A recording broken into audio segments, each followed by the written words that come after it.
नमस्कार सम्मानित साथियों, मैं रमेश चंद्र पांडे आज अपने YouTube के चेत जाओ चैनल, जो कि विकास के प्रति जवाबदेही से जुड़े सवालों पर बेबाकी से अपनी राय व्यक्त करने के लिए बनाया गया है, के माध्यम से कुमाऊं के प्रवेश द्वार हल्द्वानी में आज मूसलाधार बारिश के बीच आपराधिक घटनाओं पर अंकुश लगाने के लिए गवर्नमेंट पेंशनर्स वेलफेयर ऑर्गेनाइजेशन की ओर से एक विचार गोष्ठी और जागरूकता कार्यक्रम का आयोजन हुआ कोतवाली के बहुउद्देशीय सभागार में। और जो वरिष्ठ जनों और पेंशनर्स द्वारा जो इस विचार गोष्ठी का आयोजन किया गया, उसमें सबसे बड़ी बात यह थी कि बाहर इतनी ज़बरदस्त मूसलाधार बारिश हो रही थी और अंदर सब लोग जो दुष्कर्म जैसी घटनाओं को लेकर, आपराधिक घटनाओं को लेकर चिंतन मंथन में इतने मशगूल थे कि सब लोग इस बात पर चिंता जाहिर करते हुए पुलिस अधीक्षक प्रकाश चंद जी का ध्यान आकर्षित कर रहे थे और वहीं स्वास्थ्य विभाग के ACMO डॉक्टर श्वेता भंडारी जी भी वहाँ पर थी और तमाम वरिष्ठ जनों और विभिन्न संगठनों के बीच में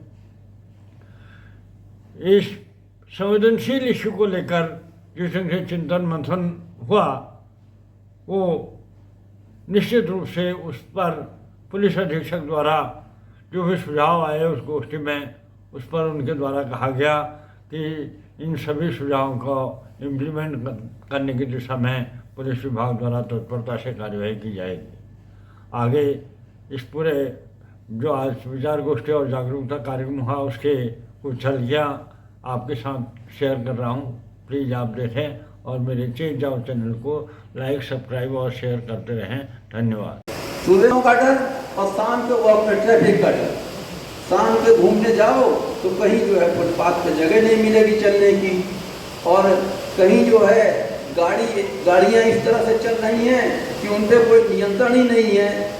आप जा रहे हो किनारे किनारे और आपके बगल में गाड़ी जा रही है तो उसके बगल से ही गाड़ी निकालेगा ओवरटेक, ऐसा ओवरटेक निकालेगा कि उसकी हवा से आपको लगेगा कि मैं गिर न जाऊं कहीं।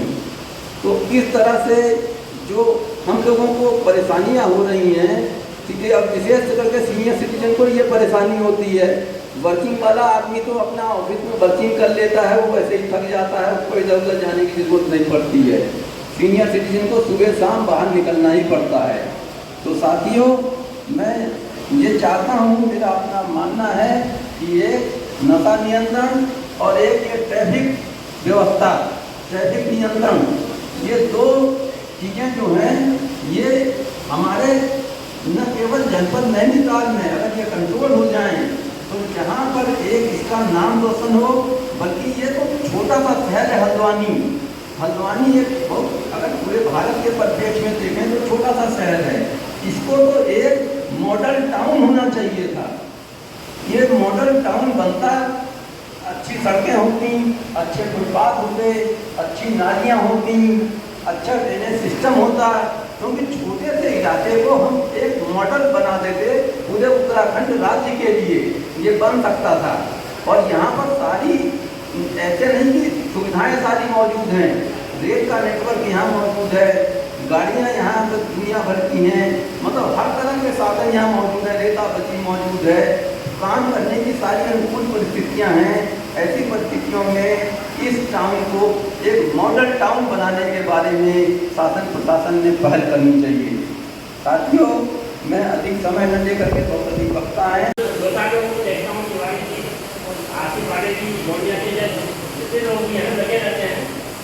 वो भी तभी लगे कि जो अलग उसी संगठन का मुखिया जो दरिद्र होगा, उसी से आगे बैठे जो लोग सीखते हैं, जाके समस्याओं के बारे में सब लोगों ने बताया कि हम तो यही कह सकते हैं कि जो हमारे संगठन के पदाधिकारी हैं जो भी कार्य कर रहे हैं, हम उसको अपने हमारे खाने के मतलब सहयोग देते रहे क्योंकि जैसे जब हम सहयोग देंगे तभी उनकी ताकत बढ़ेगी, तभी अपनी समस्याओं को भी निदान होगा।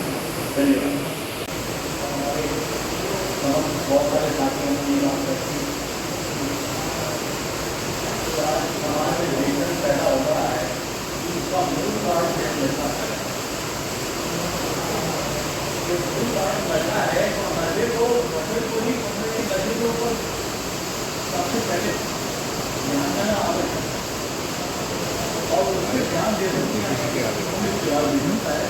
और कोई नहीं कर सकता, वो हैं सरदार जी। और कोई इस काम को नहीं कर सकता है। क्योंकि आप संवैधानिक रूप से अपराध को नियंत्रण के लिए आपके पास बहुत बड़ा विभाग है।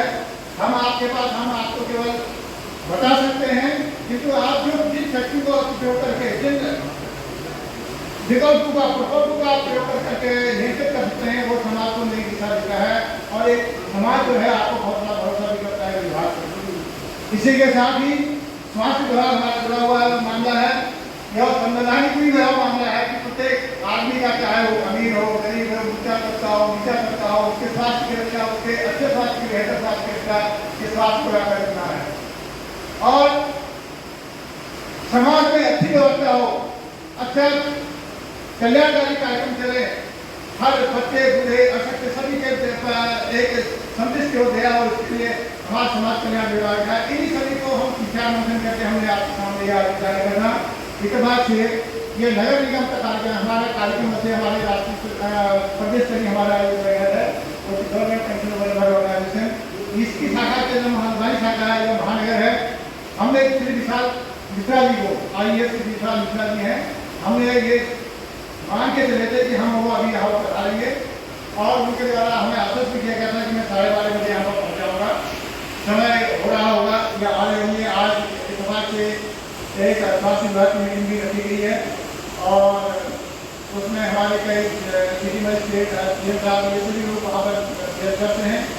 CMO साहब ने भी आश्वासन दिया था कि मैं जरूर आऊँगा। आपने अपने प्रतिनिधि को डॉक्टर श्वेता मैडम को भेजा है।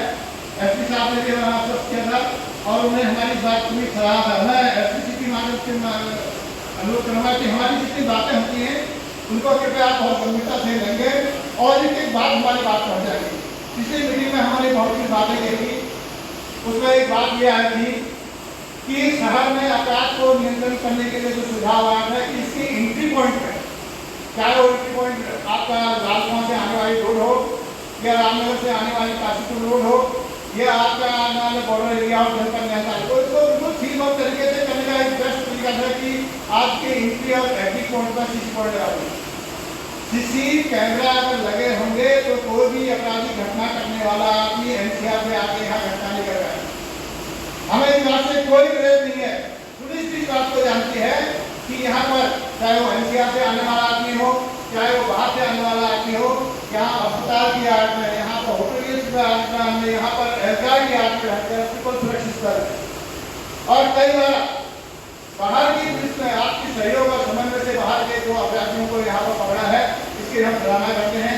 बहुत बड़ा आपका दबाव है, प्रदेश स्तर के आपके पास VIP ड्यूटियाँ हैं, शहर का बहुत बड़ा, नगर निगम का बहुत बड़ा क्षेत्र है, ये भी हम मानते हैं। इसके बाद भी पुलिस की स्टाफ की कमी है, ये भी हम मानते हैं। पर समस्या तो हमारे को जो आमना सामना करना पड़ता है, प्रदेश का 90% 11,400 जो हमारा पेंशनर है वो केवल हल्द्वानी में नहीं बात करता है। सर आप जानते होंगे कि पेंशनर कोई युवा नहीं होता। मैक्सिमम जो भैया अभ्यर्थी यहाँ पे बैठे हुए हैं ये 71 साल के बैठे हुए हैं और संगठन मंडल मेरा यहाँ पर आया यदि पहुँचा नहीं, मौसमी टीचर जो है, मैं आपके संगठन मंडल को दिखाता तो सब 91 से और 96 के एज के है।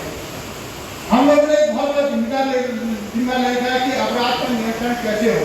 हम आपसे किसी और सवाल में नहीं लगा रहे हैं, किंतु हम आपका साथी संगठन बन करके, हम आपके साथ संगठन के साथ हैं, आपको आवाज करके, आप समन्वय करके आप अनुरोध करते हैं कि हमारी बात को ध्यान रखा जाए। एक बात मेरे अभी शासन अधिकारी यहाँ पर बैठे हुए हैं, आपके दोनों बच्चे डॉक्टर हैं, 2 बच्चे बाहर रहते हैं, आप यहाँ पर घर अकेले रहते हैं। इसी तरह से मेरे एक अभी सीनियर क्लास ऑफिसर हैं, वो अभी आए हुए हमारे संगठन के, वो भी घर अकेले रहते हैं। इस तरह की समस्याएं हैं कि कोई घर में देखने वाला नहीं है और लोगों को चिन्हित नहीं किया गया है। जबकि पुलिस के कार्रवाई में यह भी आता है कि ऐसे लोगों को चिन्हित कर लिया जाए और उनके घर की CCTV के बाद से रिपोर्ट नहीं किया। हमें पिछले बार आश्वस्त किया गया था किसी ऐसे लोगों को किया जाए, किंतु अभी बोर्ड साहब ने जो बात बताई कि एक रात 3 दिन तक पड़ी रही, बदबू आई और तो कोई देखने वाला नहीं था। इंदु जोशी नाम से गुलियारपुरा में एक रात पड़ी रही 3 दिन तक और उसमें उसको कोई देखने वाला। ये सवाल आखिर कौन उठाएगा? समाज में उठाएगा, आप उठाएंगे, मैं उठाऊंगा, क्योंकि आप जानते हैं कि मानव प्रकृति के हाथ की 5 उंगलियां बराबर नहीं होती है।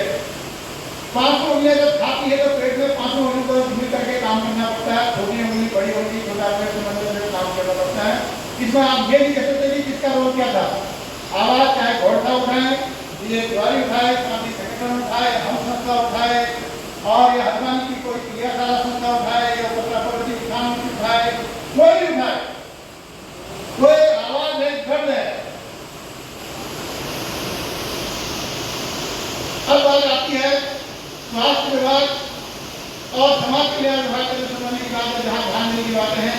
आज तमाम तरह के स्टोर खोले जा रहे हैं और कोई स्टोर ऐसा नहीं है कि जो आगे यह कर दिया जाए कि सर रिटायर्ड पुलिसमैन टीए या अपने कोई इलाज वगैरह के जो भी वहाँ दाखिल कर रहे हैं वो पैरोकार सीधे ले जाए और वो सीधे अकाउंट ऑफिस में जमा कर दे। इससे ये फायदा होगा कि हमारा आना जाना बच जाएगा और हम लोग थोड़ा सा सफर से थोड़ा ठीक हो जाएंगे।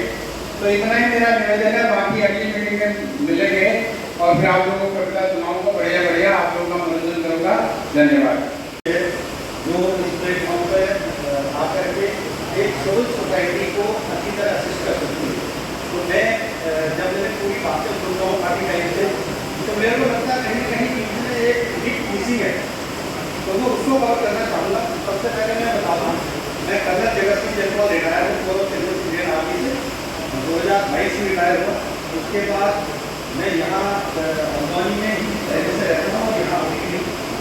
और जो आप लोगों ने मुद्दा उठाया बड़ा ज्वलंत मुद्दा है, लेकिन उसका समाधान की तरफ बात नहीं हुई। समाधान अगर हम कहें, सबसे पहले तो जो आपने सब्जेक्ट चुना बहुत इंटरेस्टिंग सब्जेक्ट है, जागरूकता अभियान। और जागरूक करना किसको है, सबसे बड़ी समस्या ये है। और जागरूक करेगा कौन? अगर हम कहें हम ये भरोसे बैठे रहते हैं कि पुलिस वाले जागरूक कर देंगे, तो पॉसिबल नहीं है। किस लिए पॉसिबल नहीं है? आज हमारे पास जो पुलिस की संख्या है वो 150 के लगभग 147 पूरे उत्तराखंड में है। और अगर मैं एक्चुअल की बात कहूँ तो 120-22 लोग 1 लाख में पुलिस वाले अवेलेबल हैं। और उनकी अपनी रिस्पॉन्सिबिलिटीज़ भी हैं जो आपने भी फेस की। आप उससे अच्छा आप जानते हैं, जब आप एक जॉब में होते तो कितनी चीज़ें आप देख पाते। अब ये तो होगी समस्याएं हमें जागरूकता होने की। अब उसकी ज़रूरतें क्या क्या हैं? इम्पोर्टेंट यह है कि ज़रूरत है क्या? ज़रूरत यह है कि हम जो हमारी सोसाइटी है वो एक सभ्य समाज की तरफ बने। सभ्य समाज अगर हमने सोसाइटी को बनाना है तो कौन बनाएगा उसको? अगर हम बैठ के बैठे रहें, जो हमारा नॉर्मली मकसद होता है या कार्य करने का ढंग होता है कि पुलिस वाले आएंगे और काम करेंगे और चले जाएंगे, और उसी का एक रिजल्ट है आज हम इस स्टेज पर। अगर हम वेस्टर्न कंट्रीज की बात करें, हम यूरोपियन कंट्रीज की बात करें, वहाँ एक संस्था बहुत एक्टिव रहती है जिसको कहते हैं सिविल सोसाइटी, जो हमारे यहाँ अभी ये कल्चर है नहीं। हमारे यहाँ क्या है, अभी वो कल्चर डेवलप हुआ धीरे धीरे कि जो रेजिडेंशियल सोसाइटी को हम डेवलप कर रहे हैं। अभी उस स्टेज में पूरे नहीं आए हैं, थोड़े थोड़े चले। वहाँ पर हम चाहते हैं कि कोई काम हो तो ऐसे हो, कोई बाहर का बंदा नहीं आए। तो वैसे ही जब हम एक लार्जर पिक्चर देखते हैं, वो तो हम अपनी एक छोटी सोसाइटी की बात करें, जब हम पूरी हल्द्वानी की बात कहेंगे तो रिसोर्सेस, जब हम अपनी सोसाइटी में अपने खुद लोग अध्यक्ष बनते हैं, सिक्योरिटी इंचार्ज बनते हैं और अपनी कॉलोनी को देखते हैं, वैसे ही जब हल्द्वानी को देखने की या उत्तराखंड को देखने की बात आएगी तो हमारा फर्ज बनता है हम सिविल सोसाइटी को अपना योगदान दें। अब वो योगदान किस तरह से हो सकता है? सहभागिता जब तक हम उनके साथ सपोर्ट में नहीं आएंगे तब तक पॉसिबल नहीं है। अगर जैसे मैंने बताया 120-25 पुलिस वाले 1 लाख लोगों में, अगर मैं इन जनरल कैलकुलेट करूं तो हल्द्वानी की पॉपुलेशन अगर मैं 5 लाख से 6 लाख मानूं तो हमारे पास 300 से 400 पुलिस वाले हैं, 500 हो जाएगी।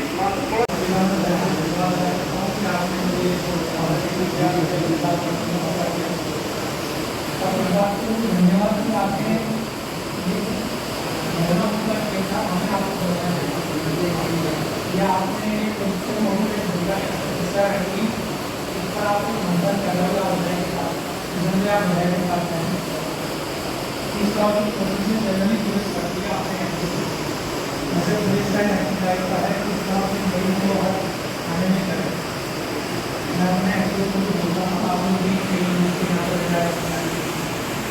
ये चीज़ हमें हर महीने में एक बार जरूर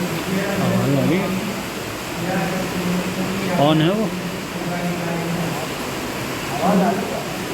उनके लेवल पे भी होनी चाहिए। क्या आवाज़ नहीं है? हाँ ठीक है, आवाज़ सुनाई दे रही है आपको? हाँ अब आ रही है। तो मेरा ये मानना है कि इसने मुझे बुलाया।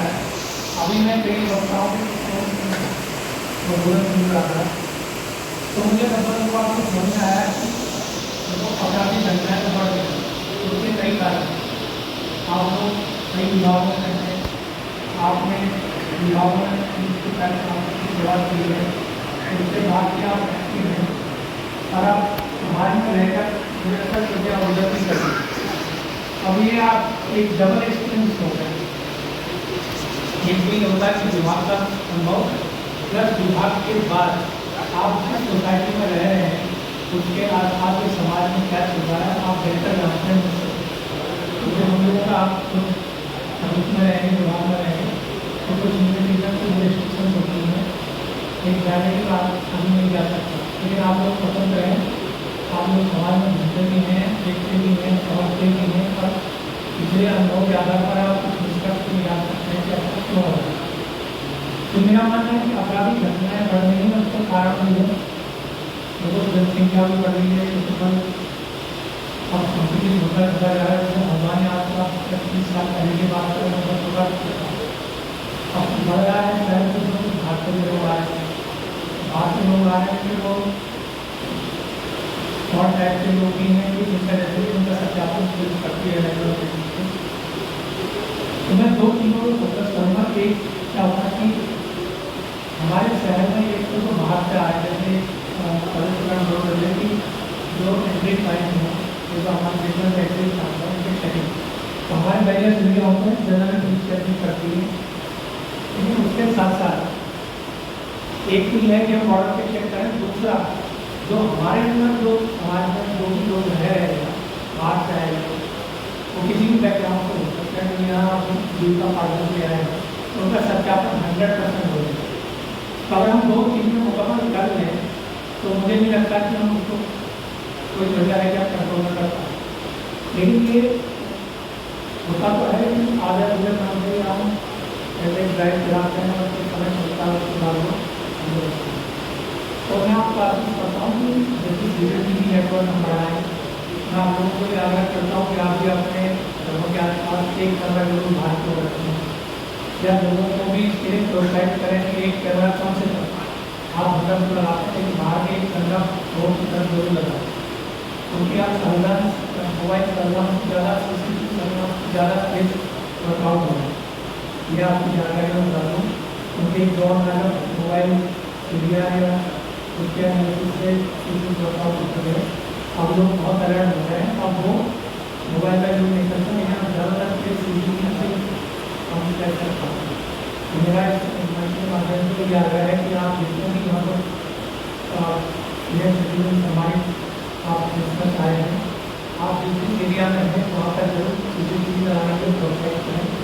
और जो भी बाहरी आदमी हैं, एक मैं आपको जानकारी से बता दूँ कि हमने पुलिस वेरिफिकेशन के महिला पुलिस ने ऐप बनाया, जिस ऐप को हम अपने पुलिस अधिकारियों को दे रहे हैं और वो उसको मौके के हिसाब से उसको फॉलो करेंगे, उसको डिटेल भरेंगे, एक ID लेंगे, उसको मेम्बर्स करते हैं, वहीं पर वो सबमिट होगा, उसका डाटा आ जाएगा। तो अगर किसी भी राज्य किसी भी जिले से हो अंजान भरे हैं वो हम मेल के माध्यम से भेजेंगे।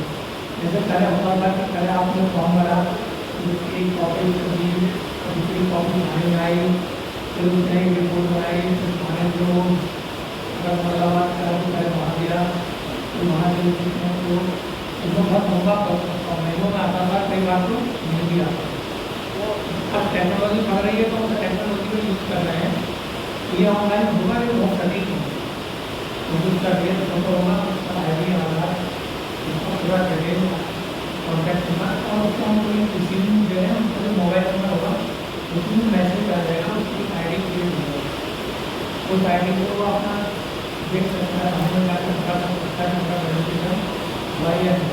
जब हो जाएगा तो उसको हम कर देंगे। दो चीज़ों में फोकस करते हैं।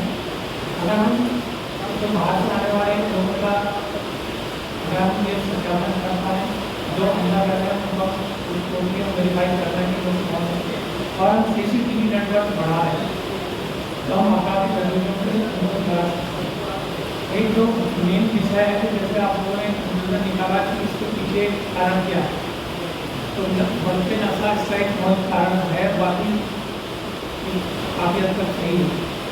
नशे की प्रवृत्ति जो युवाओं में बढ़ रही है, तुरंत आप जानकर हैरान होंगे कि ये पहला एक स्पेसिफिक होता था पुराने लोग क्राइम करते थे, पुराना क्राइम करता था, जैसे गैंग्स हुआ करते थे, या उनकी मॉडल ऑपरेटिंग सेमिनार और प्लेस करते थे, तो उसका ये इसका काम होता था। आजकल किसी भी कॉलेज से बच्चे कर रहे हैं, वो भी लोग इसमें घटना है, चोरी की घटना, प्लेस की घटना है, लोकल बच्चे भी हो सकते हैं। कारण अगर संदर्भ का नाम होते हो करना और इसी में सोशल मीडिया में बड़ा वो कर दिया है। जैसा आप देखते हैं कि मोबाइल का सबसे बड़ा ड्रॉबैक मीडिया बहुत सारे टीवी हुआ करता है, काफ़ी ठीक कर, लेकिन जो मोबाइल हो गया है इसमें तो एक इंडिविजुअल बना देगा, आपको बच्चा क्या देखता है, क्या सीख रहा है, हमें पेरेंट्स को भी बहुत ज़्यादा उसके बारे में पता नहीं।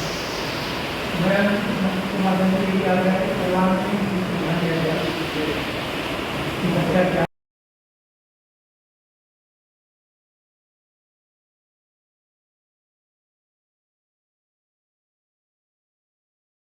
यहाँ पर रखी थी।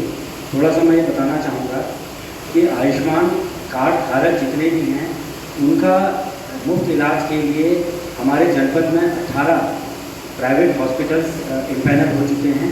इससे पहले सर लोगों की एक बैठक भी हमारे साथ आयोजित की गई थी, CMO मैम और ACMO सर यहाँ पर थे, तो उसमें भी हमने एक लिस्ट आप लोगों को प्रदान की गई थी। इसका प्रोविज़न एक ये भी होता है सर कि जो प्राइवेट हॉस्पिटल हैं अगर वो NABH रजिस्टर्ड नहीं है तो वहाँ किसी भी सरकारी हॉस्पिटल से उनको पहले रेफ़र होना होगा, तभी जाके प्राइवेट हॉस्पिटल में उनका इलाज संभव है। और 24/7 इन्होंने इस कार्ड को एक्सेप्ट करना है। जैसा सर ने भी बताया कि वो 5 बजे बाद नहीं लेते हैं, लेकिन क्योंकि अभी मैम ने जिस तरह से आपको कहा सर एक रिटर्न में शिकायत भी हमें एसोसिएशन की ओर से दे दीजिएगा, तो CMO सर के माध्यम से हम जितने भी हमारे प्राइवेट इम्पैनल हॉस्पिटल हैं उन तक ये डायरेक्शन पहुंचा देंगे कि आप 24/7 कोई ना कोई व्यक्ति वहाँ पर रखिए, ताकि जो भी कार्ड धारक आता है तो उसका कार्ड उसी समय एक्सेप्ट किया जाएगा। एक और मैं बात बताना चाहूँगा कि जो आयुष्मान कार्ड धारक हैं उनका 48 घंटे वहाँ पर स्टे होना बहुत ज़रूरी होता है। सामान्य OPD में ये कार्ड एकदम से मतलब नहीं लागू किया जाता। जो OPD है, OPD में ये कार्ड लागू रहता है और उसमें सबके अपने अपने हॉस्पिटल्स के अपने अपने स्पेशलिटीज़ भी होते हैं। उन स्पेशलिटीज़ के अकॉर्डिंग वो हॉस्पिटल इस आयुष्मान कार्ड की सुविधा लाभार्थी को प्रदान करते हैं। साथ ही मैं ये भी बताना चाहूँगा सर कि हमारे जनपद के अलावा अन्य जनपदों में भी हमारे इम्पैनल हॉस्पिटल हैं, वहाँ पर भी हमारे इस कार्ड की सुविधा प्रदान हो सकती है। इसके अलावा बरेली में राममूर्ति हॉस्पिटल में भी हमारे आयुष्मान कार्ड की सुविधा मिलती है। और कई बार सर हमारे CMO मैम के डायरेक्शन में इस तरह का भी हुआ है कि कार्ड धारक राममूर्ति चला गया है, फिर भी उसका अगर कहीं पर कोई असुविधा होती है तो CMO ऑफिस से उसको सुविधा प्रदान करने के लिए या उसको हेल्प करने के लिए हम लोग हमेशा तत्पर रहते थे। और हर एक हॉस्पिटल का ये प्रोविज़न है कि वो अपने हॉस्पिटल में इस विषय पर कि हमारा हॉस्पिटल किस किस चीज़ में इम्पैनल है वो लिस्टिंग करेगा। यदि आप किसी प्राइवेट हॉस्पिटल में जाते हैं, इम्पैनल हॉस्पिटल में जाते हैं और अगर आपको वो लिस्ट नहीं मिलती है तो आप उसकी भी शिकायत CMO ऑफिस को कर सकते हैं। साथ ही साथ वो अपने उस हॉस्पिटल में एक कियोस्क बना के रखता है, यानी कि एक काउंटर ऐसा बना के रखता है जो कि आपकी सेवा के लिए या जो कार्ड धारक है उनकी सेवा के लिए हमेशा तत्पर रहता है। यदि वो कार्ड धारक वो काउंटर भी वहाँ पर नहीं बना है तो वो भी शिकायत आप कर सकते हैं, ताकि CMO ऑफिस से उसकी जो है उनको डायरेक्शंस प्रदान किए जा सकें। इसी क्रम में सर मैं एक और बात बताना चाहूँगा आप लोगों को कि आयुष्मान कार्ड के साथ साथ आप